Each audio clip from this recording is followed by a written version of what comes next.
ಎಲ್ಲರಿಗೂ ನಮಸ್ಕಾರ. ನಿಮ್ಮ ಚಾನಲ್ ಸಂಚಾರಿಗೆ ನಿಮಗೆಲ್ಲರಿಗೂ ಸ್ವಾಗತ. ನನಗೂ ನಿಮಗೂ ಎಲ್ಲರಿಗೂ ಗೊತ್ತಿರೋ ವಿಷಯ, ಈಗ ನಡೀತಿರುವ ವಿಷಯ ಏನು ಅಂದರೆ ಮಹಾಕುಂಭಮೇಳ. 140 ವರ್ಷಕ್ಕೆ ಒಮ್ಮೆ ಬರುವ ಮಹಾಕುಂಭಮೇಳ ಉತ್ತರ ಭಾರತದ ಪ್ರಯಾಗ್ರಾಜಲ್ಲಿ ನಡೀತಾ ಇದೆ. ಅದ್ಧೂರಿಯಾಗಿ ನಡೀತಾ ಇದೆ. ಕೋಟ್ಯಾಂತರ ಜನ ಪ್ರತಿನಿತ್ಯ ಕುಂಭ ಸ್ನಾನವನ್ನು ಮಾಡಿ ಬರ್ತಾ ಇದ್ದಾರೆ. ಅಂತಹ ಪುಣ್ಯ ಸ್ಥಳಕ್ಕೆ ಹಲವಾರು ಜನ ಹೋಗಿ ಕುಂಭ ಸ್ನಾನವನ್ನು ಮಾಡಿ ಬರ್ತಾ ಇದ್ದೀವಿ. ಗಂಗಾ, ಯಮುನಾ ಹಾಗೂ ಸರಸ್ವತಿ ನದಿಗಳು ಸೇರುವ ಮಹಾಸಂಗಮವೇ ಪ್ರಯಾಗ್ರಾಜ್.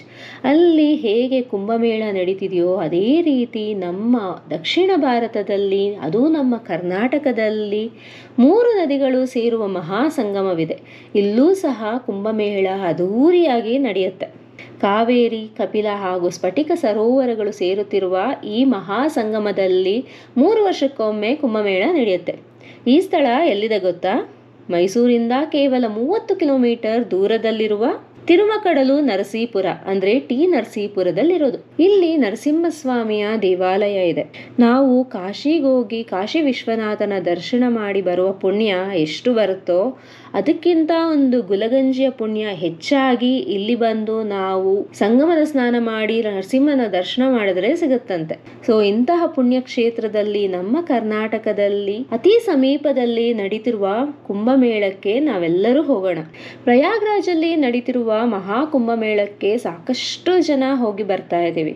ಆದರೆ ಹೋಗೋದಕ್ಕೆ ಇಷ್ಟ ಇದ್ದು ಹೋಗೋದಕ್ಕಾಗದೇ ಇರೋರು ಎಷ್ಟು ಜನ ಇದೀವಲ್ವಾ?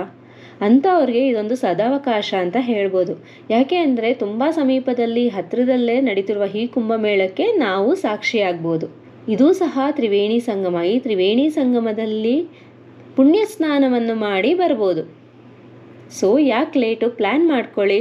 ಇದೇ ಸೋಮವಾರ, ಮಂಗಳವಾರ ಹಾಗೂ ಬುಧವಾರ ನಡೆಯುವ ಮಹಾಕುಂಭಮೇಳಕ್ಕೆ ನಾವು ಸಹ ಹೋಗೋಣ. ಲಕ್ಷಾಂತರ ಜನ ಸೇರುವ ನರಸೀಪುರದ ಕುಂಭಮೇಳಕ್ಕೆ ನಾವು ಸಹ ಹೋಗ್ತಾ ಇದ್ದೀವಿ. ಹೋಗಿ ಅಲ್ಲಿ ಪ್ರತ್ಯಕ್ಷವಾಗಿ ವಿಡಿಯೋವನ್ನು ಮಾಡಿ ಕುಂಭಮೇಳದ ವಿಶೇಷತೆಗಳು ನಿಮಗೆ ತಿಳಿಸ್ಕೊಡ್ತೇನೆ. ಫ್ರೆಂಡ್ಸ್, ನೀವು ಸಹ ಪ್ಲ್ಯಾನ್ ಮಾಡಿ. ಸೋಮವಾರ, ಮಂಗಳವಾರ, ಬುಧವಾರ ಕುಂಭಮೇಳ ನಡೆಯುತ್ತೆ. ಆದವರು ಖಂಡಿತವಾಗಿ ಕುಂಭಮೇಳಕ್ಕೆ ಹೋಗಿ ಕುಂಭಸ್ನಾನ, ತ್ರಿವೇಣಿ ಸಂಗಮದಲ್ಲಿ ಕುಂಭಸ್ನಾನವನ್ನು ಮಾಡಿಕೊಂಡು ಬರಬೇಕು ಅಂತ ಆಶಿಸ್ತೇನೆ.